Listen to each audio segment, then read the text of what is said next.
ډاکټر مومي ته سره 9 کسانو غلط کار وکړ او د هغه نه پس چې دی نو د دې په وجود کې وایي د نوک عمره ځګی صحیح نه و. ملګرو وایي ټول چې و نو څه مات شوي او بیا چې پوسټمارټم ورته وکړو نو بیخي پکې وایي روغ ځګی نه و. ملګرو دا جینۍ چې ده نو د دې نوم ډاکټر مومي ته دی او دا د انډیا سره تعلق ساتي. د انډیا لیډ ډاکټره وه ملګرو. دا په هسپتال کې وه خو دا دومره خدمتداره وه چې هر انسان ترې خوشحاله و ځکه چې دې په ډېر عزت د خلکو خدمت کاوه. دا په انډیا کې وه، په انډیا په یو هسپتال کې وه. کله چې دا د انډیا په هسپتال کې وه د خلکو به خدمت کاوه که نه، نو دا یوه شپه داسې شوه چې دا جینۍ چې وه نو ډېره زیاته ستړې شوه. ټوله ورځ چې و نو هغه یې د خلکو خدمت کاوه. نو هغه نه پس چې دی نو واپس چې کله شپه شوې ده نو دا جینۍ چې ده نو ډېره زیاته ستړې شوې ده. نو په دغه هسپتال کې یو غټ حال دی، نو دا په هغه چېرته په حال کې یو کمبل پروت و او دا لاړه او په هغه کمبل کې څملاستله او ډېره ستړې شوې وه، جوسي ده اوده شوله. دا اوده ده وسه او د شپه شوه. یو سړي دا ولیدله چې دی یې ولیدله که نه چې دا جینۍ چې ده نو یوه جینۍ پرته ده او هغه شپه ده ملګرو، یو نوجوانه جینۍ پرته ده.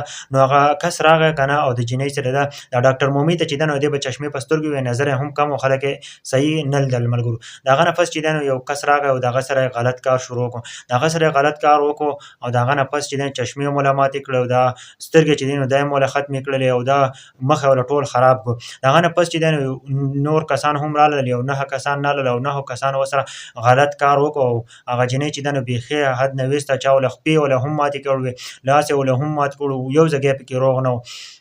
ملګرو وایي دومره غلط کار یې ورسره کړی و که نه چې بیخي یې د حد نه ایستلي وه. د هغه نه پس چې ده نو ملګرو چې پوسټمارټم له یې وړه که نه نو یو ځګی پکې هم روغ نه و او بیخي یې ختمه کړله. افسوسناکه خبره راغلې وه چې دا د انډیا چې وه نو یو قابله ډاکټره وه، لیډ ډاکټره وه، خو د هغه سره یو 9 کسانو یو 9 ځناورو یو داسې کار وکړو چې هغه یې چې ده نو د دنیا نه رخصت کړه او یو داسې کار یې ورسره وکړو که نه چې افسوس خبره ده که نه. د نوک عمره ځګی پکې هم ټیک نه و او چې 9 کسانو ورسره د شپې یو داسې کار وکړو په هسپتال کې. افسوس خبره ده، سړی ډېر زیات خفه شي که نه. یو داسې قسمه کارونه ویني که نه هغه د خلکو د خدمت دپاره ده. راغلې وه ډاکټره وه، ډېره زیاته ستړې شوې وه، چېرته بې نیټې اوده شوله په یو ځای کې او د هغه نه پس چې ده نو دې خلکو چې دی نو یو غلط کار یې ورسره وکړو. افسوس خبره، زه خو ډېر زیات خفه شوم. تاسو په کمنټ کې څه رایې راکوئ؟